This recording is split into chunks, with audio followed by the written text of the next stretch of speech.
and welcome to The Sun Will Rise. I'm Roshan Mohammed Salih. As we all know, Gaza has been the victim of yet another Israeli bombardment with huge damage done yet again to civilian life and infrastructure under the pretext of fighting terrorism.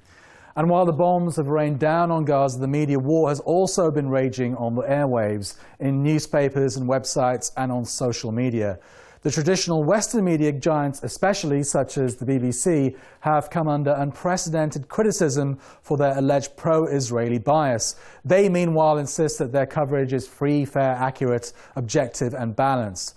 On today's show, we'll discuss what Palestinians think about the way the media has covered this conflict and if the criticisms of Western outlets have any merit. But first, here's Nell Burden reporting from the West Bank on how Palestinians view the coverage of recent events.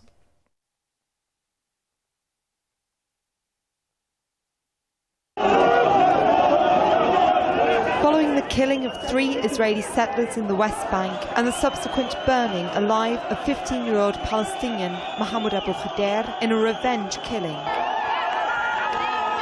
a crisis escalated in the West Bank and Israel as Palestinians demonstrated in the streets and were met with heavy-handed violence by the Israeli police. During this period, the Israeli army made military incursions in the West Bank,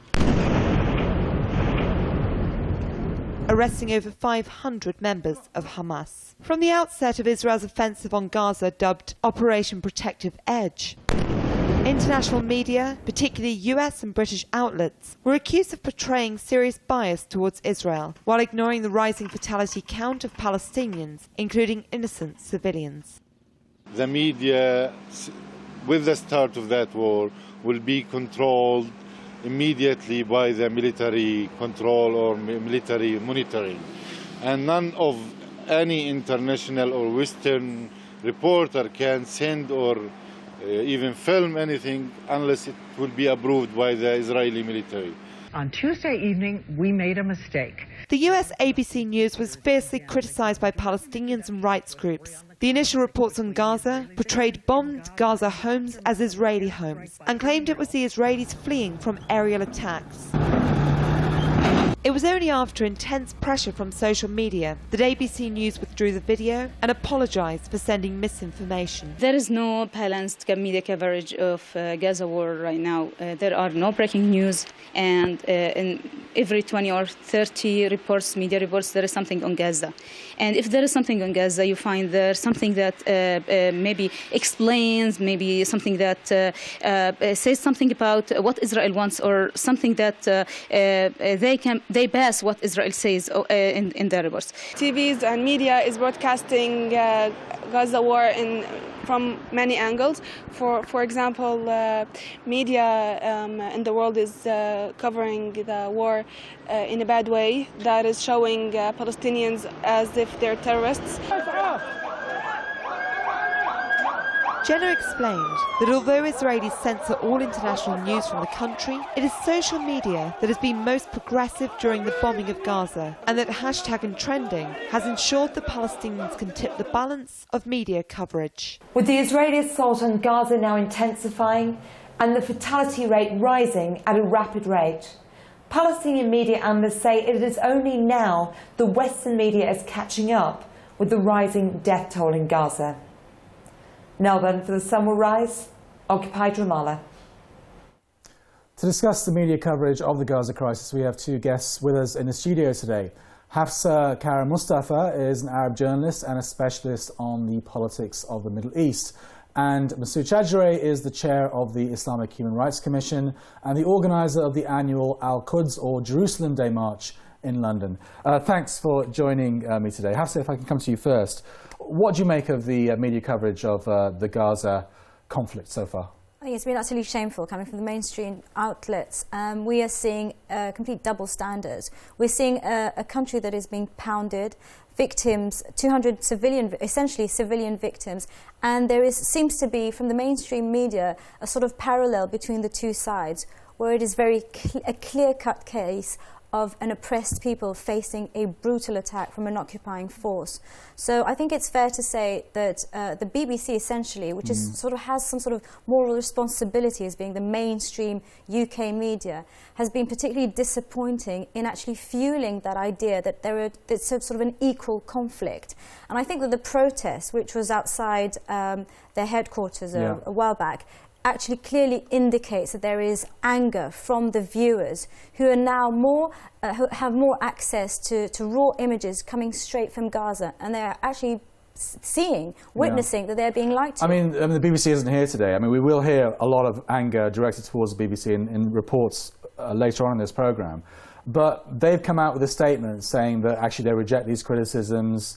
They do allow both sides to voice their concerns and say their pieces on news bulletins, and they stand by their reporting. But that's the problem. They are actually putting the two sides on an equal footing, where there is a clear case of an oppressed people facing brutal aggression. So this idea that they're actually putting the two sides equally is in itself wrong. I mean, you've had the Jimmy Savile scandal. Would you actually bring a string of victims and saying, well, did you actually, were you starstruck? Maybe you were actually encouraging Jimmy Savile? It would be preposterous to even encourage that idea. There are victims and there is the aggressor. So the idea that they continuously and actually accept that they're doing this sort of dual thing really is at the heart of the problem. Masood, as we see from that report, I mean, Palestinians really are sick of the way their story is being covered, aren't they?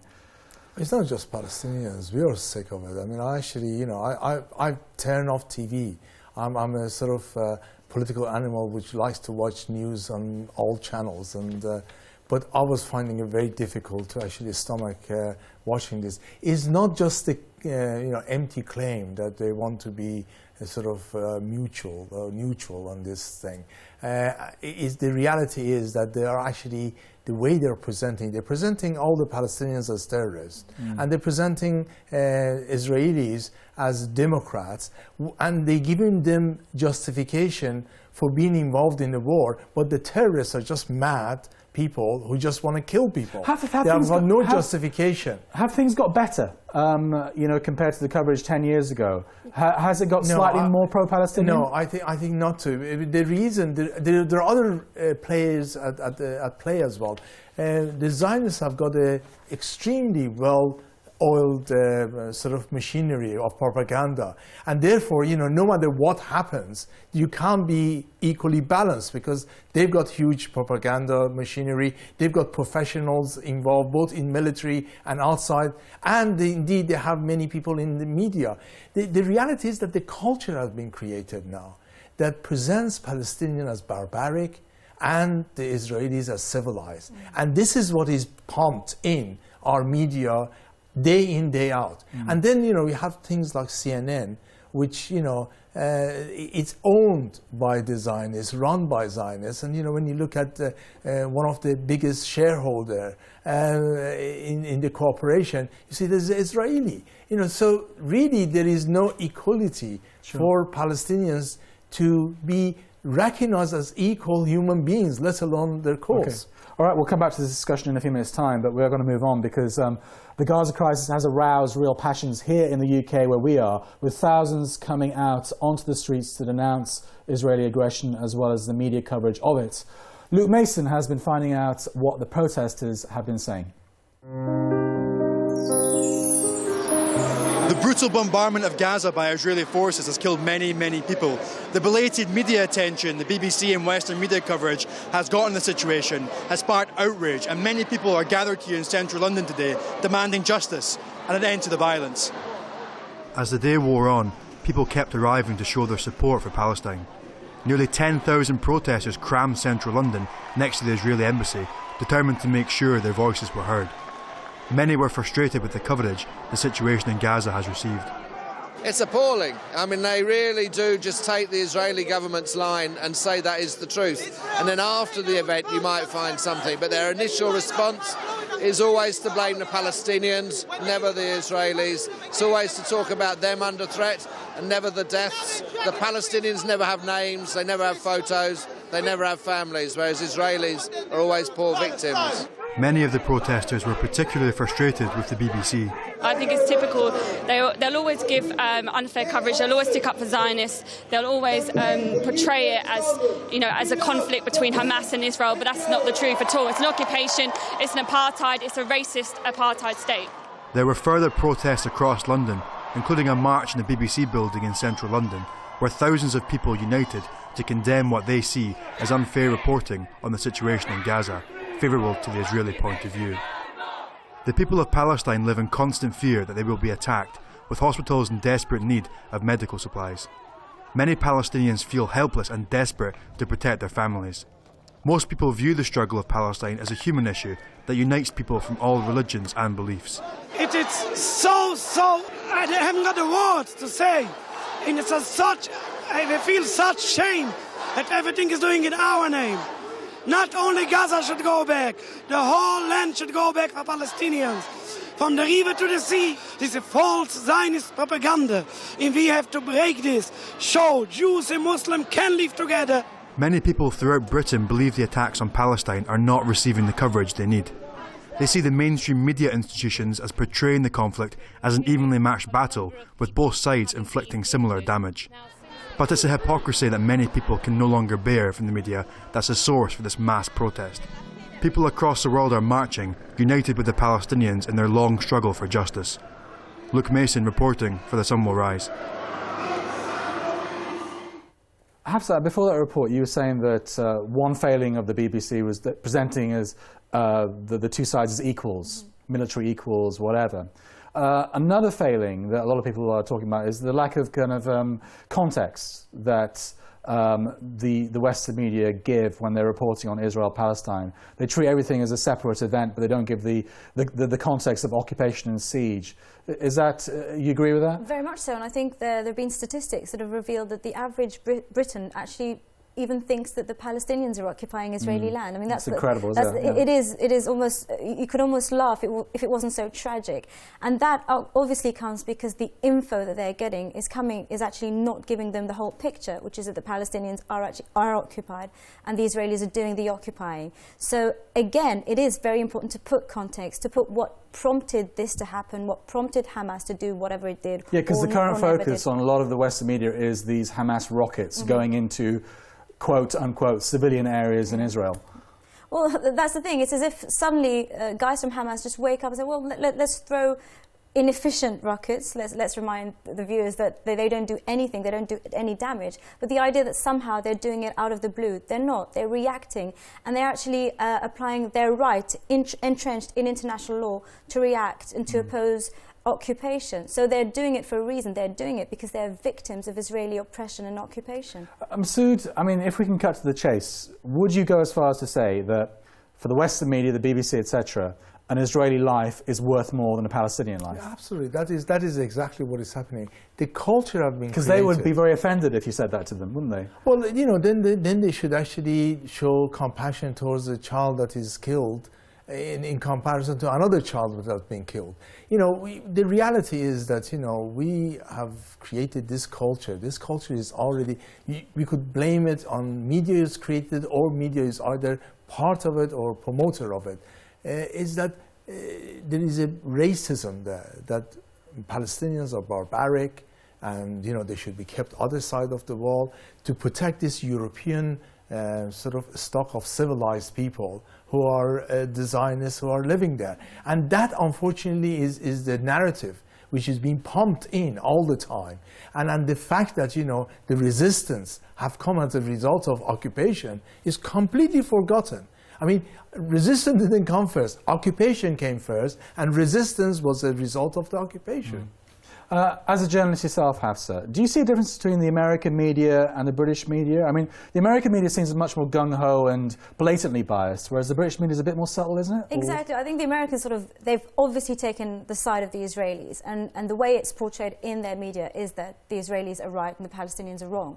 So that's almost clear. It almost has the benefit of being honest in the fact that it's completely wrong and immoral, but that's their stance. The British media, on the other hand, sort of try to play this kind of balanced game which again is almost more devious because again it puts the onus on both sides to stop, both sides to return to calm, etc. So it has a more, it's almost as if the Americans are playing bad cop and the British media is doing the good cop scenario. But I mean, as Masood says, that, I mean, CNN might be funded by a Zionist, but the British Broadcasting Corporation isn't. So why are they so pro-Israeli? Not, but we know that on the board there are many who are sort of part of either Conservative or Labour Friends of Israel. We know that, you know, Jane, well, let's not name any sort of journalists, but they have close relationships with members of Parliament or people in government who have strong links to Israel or the Israeli lobby. So that in itself is, you know, it's slightly more discreet perhaps, but the connection to Israeli interest is obviously there. That's undeniable. The other factor, of course, is that there is the idea that you have to follow the Israeli line, and people are walking on eggshells in order, in a bid not to sort of offend the Israelis. Masood? There is both internal and external pressure on BBC to behave in this way. Internally, there are people who have been put in a position of power and influence who are actually Zionist campaigners, you know, activists. You would never put, you know, similarly someone who's a Palestinian activist in that sort of position. That's from internal. From external, there is a whole mechanism of putting pressure on BBC day in, day out, systematically and professionally to force them to be more pro-Israeli. But also, culturally, already as I explained, this biases actually exist. So putting all these things together, it would be impossible to get fair reporting. Okay. All right. Well, again, we're going to come back to the discussion, but for the moment, we are moving on yet again because we really do value your views on this show. So Camelia Shambayati has been collating the comments you've been leaving on our social media pages, and here's what she found out. Thank you, Roshan. Many people have taken to social media to express their outrage over the Western media coverage of the Israeli airstrikes on Gaza. And we've had passionate responses on our Facebook wall. Let's take a look. Billy from the UK says the BBC has lost total credibility. They do not represent what the British public think or see. Do not pay your licence fee. Meanwhile, Rima from Australia says people still defend the Israeli regime because Israel and its agents have had the mainstream media in their pockets for decades. They have successfully demonized the Palestinians and their cause. It is textbook apartheid. And finally, Kim from the US says only masters of deception can bring about this level of ignorance in human beings. Israelis are liars, thieves, and murderers. This is just what they do. And as Gaza has been trending on Twitter, I've come across all sorts of views. For example, Andrea from Ireland has said, I'm not surprised that the US is behind the Israeli attack on Gaza. They are truly brainwashed fools. In another tweet, David from the UK says, there must be a ceasefire, time for the UN Security Council to intervene. And Alison from the US saying, both sides are equally guilty of unlawful and unproductive violence. Hope for peace and safety for everyone involved. And in another pro-Israel tweet, Tom from US says, Israel has every right to defend itself. No one should expect any nation to tolerate such continued acts of terror. Meanwhile, someone who goes by the name Celtic says, and they say irony is dead. Dressing up war crimes as self-defense makes you complicit. That's all we have time for. And be sure to let us know what you think. You can send us an email, post comments on our Facebook page, or you can visit our Twitter page where you can follow us at Sun Will Rise Show for all the latest updates on Palestine. Back to you, Roshan. Masood, do you think some of the Western media tactics of, interviewing Israeli spokesmen, et cetera, is rubbing off on the Arab media as well? Because it's almost as if they're kind of normalizing Israel, isn't it? Yeah, this is the culture that actually, yes, it does. I think RT, Press TV, and to some extent Al Jazeera is actually speaking to different audiences. But the point is this, that now we bring in the same bias that exists, i.e. the whole sort of propaganda machinery of Israelis, and giving them air on these channels. And that is totally unacceptable. So you would deprive them of that oxygen? Well, I think so. There is already, we see bias towards the sort of Zionist position. And then the ordinary people, and your example of people sort of speaking or sending things is actually a reflection of what is really happening. Overwhelming majority of Europeans see Israel as a danger to the world peace.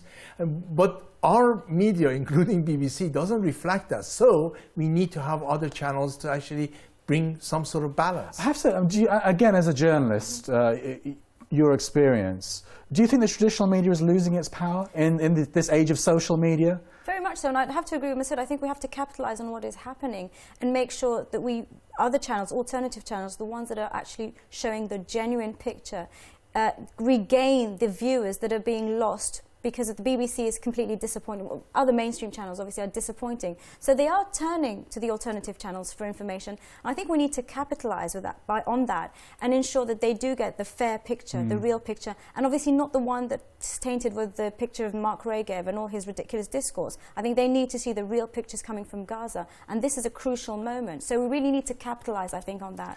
There obviously is a lot of anger out there. We've seen that in the reports and what you guys have been saying. But the BBC ain't listening, are they? So where to now? What do you do? It is very difficult. I think we need to keep going. I think people need to keep protesting. I think people need to keep writing to the BBC. That's very important because they do take on board. I mean, if you remember a very silly chapter, which was the Jonathan Ross scandal over a very silly and joke show very late at night, and still it actually pushed the BBC to react. So I think if enough people write, enough people complain, they will have to change. It's going to be a slow process, and obviously the external pressure that Masood was mentioning is going to be difficult to counter, but I think if we keep at it, something positive will come out of it. Masood, is protesting enough? I mean, some politicians and activists have suggested boycotting the BBC licence fee. Yeah, I think that is right for some activists to do and organise, but I don't really think overwhelming majority of people are going to be able to get involved in that sort of campaign. That's the nature of activism and campaigning. Why? Because it's illegal. Well, because it's illegal, and the specs want to make a lot of sort of change from their own. But it would make them listen, surely, wouldn't it? Because it would hurt them in the pocket, yeah, right? but that's almost like saying if we get every Brit put £1 aside for Gaza, we will have so many million. It's good as a sort of as slogan, a theory, but it's not going to happen in reality. What I think is important, as she's saying, we need to actually get people to write in, etc. But also we need to empower our community. One of the things that we've been asking people to do is to actually put a flag outside their homes, their shops, their cars and so forth. Let us flood the whole streets of London and Britain with Palestinian flag. Then there is no doubt that people like BBC and others, they need to adhere to the empowerment of people, saying that they are fed up and they are supporting Palestinians because that is the right and just thing to do, and indeed forcing the institutions to actually take more notice. Okay.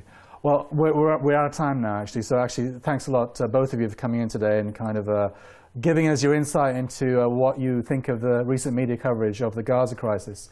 That is all the time we have for today. Once more, thank you to both our guests, and don't forget to get busy on our social media pages. Thanks for joining us. We'll see you again next time for more discussion and analysis on Palestine. Bye-bye.